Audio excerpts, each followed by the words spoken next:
नमस्कार दोस्तों, स्वागत है शोमू जी का और एक हेल्थ वीडियो में। आज इस वीडियो में हम बात करने वाले हेपेटाइटिस बी वायरस की वैक्सीन के बारे में। हेपेटाइटिस बी की वैक्सीन का यूज क्या है, कंपोनेंट क्या है, डोजेज शेड्यूल क्या होता है, एफिशिएंसी कितना है और भारतीय ब्रांड नेम कौन कौन से अवेलेबल है, साइड इफेक्ट्स क्या है, सारे के सारे सवालों के जवाब आपको इस वीडियो में मिलेगा, तो वीडियो को अंत तक जरूर देखना। तो चलिए शुरू करते हैं। हेपेटाइटिस बी वायरस की जो वैक्सीन है, इसका इस्तेमाल क्या है, यूज क्या है।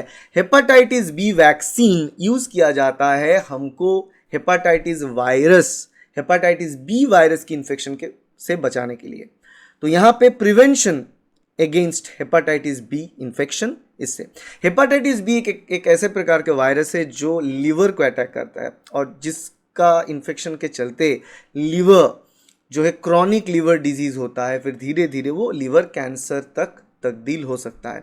इसीलिए हेपेटाइटिस बी वायरस के खिलाफ जो वैक्सीन है हमारे पास, हेपेटाइटिस बी वैक्सीन बहुत ही महत्वपूर्ण होता है। जन्म के साथ साथ उसका डोजेज जो है स्टार्ट हो जाता है लेना, और उसको रेगुलर डोजेज के शेड्यूल में लेना पड़ता है।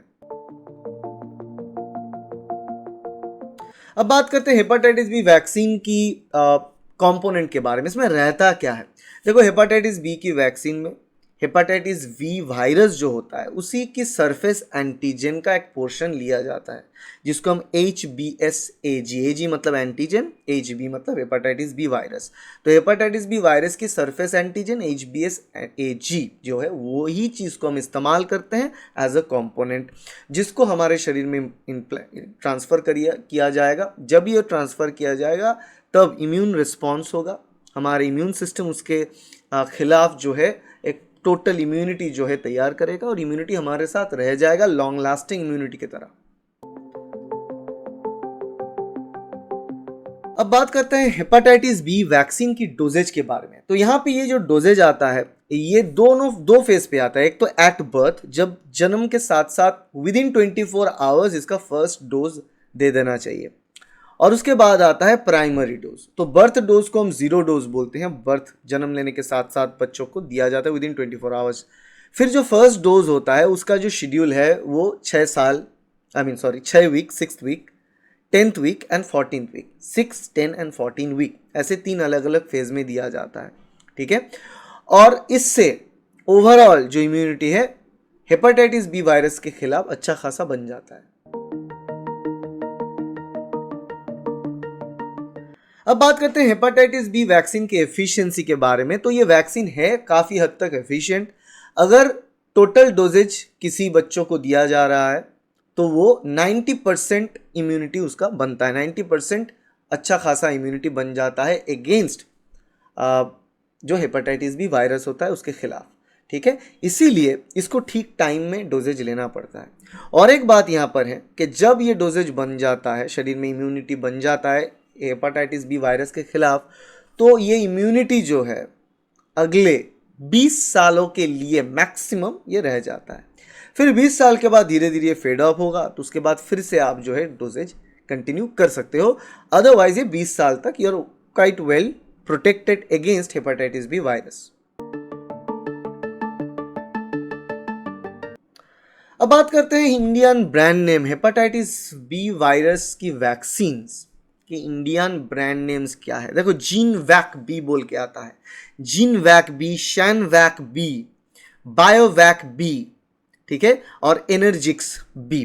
तो Engerix B, sorry, gene vac B, Shan vac B, Biovac B और एंजेरिक्स बी, ये 4 अलग अलग ब्रांड नेम मैंने आपको बताया। ये अलग अलग ब्रांड नेम है हेपेटाइटिस बी वैक्सीन्स के।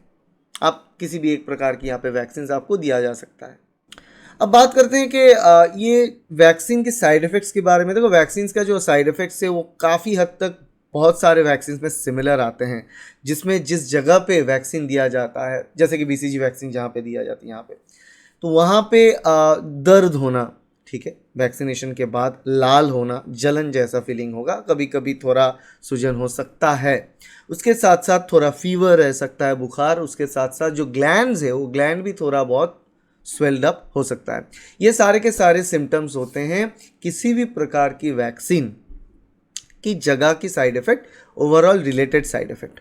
अगर कोई इम्यूनो कॉम्प्रोमाइज पेशेंट हो, जिनका इम्यून सिस्टम अच्छा नहीं हो, वहाँ पे जाके वैक्सीन लेने के बाद हो सकता है अगर लाइव बैक्टीरिया है जो एटीन्यूएटेड फॉर्मेट में है या फिर वीकिंग फॉर्मेट में है, वो हो सकता है कि कुछ इन्फेक्शन फिर से कॉज करे, मगर वो भी बहुत रेयर इंस्टेंस में होता है। अदरवाइज रिएक्शन जहाँ पे दिया जाता है, रिएक्शन वहाँ पे ही होता है। तो इंजेक्शन साइट की पेन, दर्द होना, लाल होना, ये सारी चीज़ें रहता है। अपार्ट फ्रॉम दैट जनरली कुछ खास साइड इफेक्ट नहीं हो सकते, वहाँ पे थोड़ा स्कारिंग वगैरह हो बाद में। Without that there is nothing else. आशा करते वीडियो आपके लिए हेल्पफुल रहा। वैक्सीन रिलेटेड कोई भी वीडियो अगर आपको चाहिए जानना है तो यहाँ पे सीरीज ऑफ वीडियोस इस चैनल पे मौजूद है।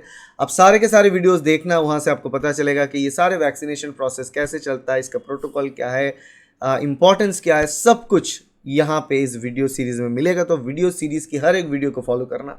ये वीडियो अच्छा लगे तो वीडियो को लाइक ज़रूर करना, शेयर करना अपने दोस्तों के साथ, कलीग के साथ, और ज़रूर सब्सक्राइब कर रहे हैं इस चैनल को ताकि ऐसे वीडियो आपको मिलता रहे। Thank you, bye.